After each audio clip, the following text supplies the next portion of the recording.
Mount Gede Pangrango is one of the many climbing locations on Java Island which is popular with climbers.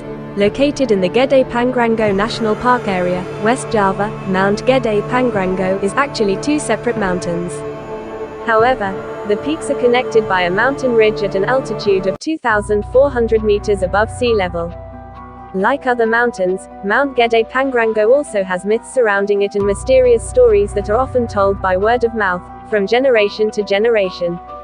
Mount Gede Pangrango is one of the many climbing locations on Java Island which is popular with climbers.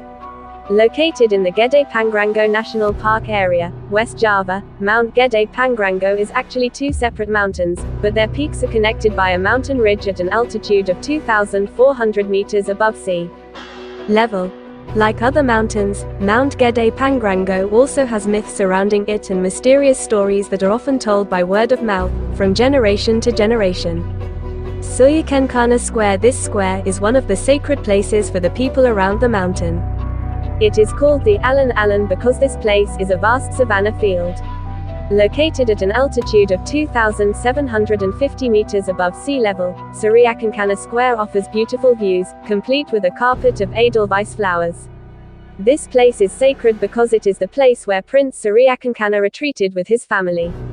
Apart from that, Sukabumi Square was also the location where King Siliwangi hid when facing the Islamic kingdom. The story of Kandang Batu. Kandang Batu is one of the climbing posts on Mount Gede Pangrango. According to various sources, a person with the initials DN told of the experience of his two friends with the initials M and I when they climbed this mountain in 2010. The two of them were outside the tent when M was touched and spoken to by a voice that was very similar to I's voice. The voice came from behind, even though I was right next to him. According to M, the figure who bothered him was the kuntilanak who was guarding the local area. Hugged by a black giant. Another story, a female climber tells of her climbing experience in the Mount Gede Pangrango area. At that time, he and his group climbed in rainy weather. When we reached the third climbing post, the rain became increasingly heavy. This made him and his group decide to take shelter in a shelter. Then the group arrived at Sukabumi at sunset. At that time, the female climber with the initials G was menstruating. Because he wanted to urinate, he went alone to complete his mission. Don't forget, he brought a pack of coffee, following a friend's recommendation. This coffee is used to disguise the fishy smell. While doing his activities, he felt that someone was peeking at him. Since then he felt his head was heavy. He chose to sleep.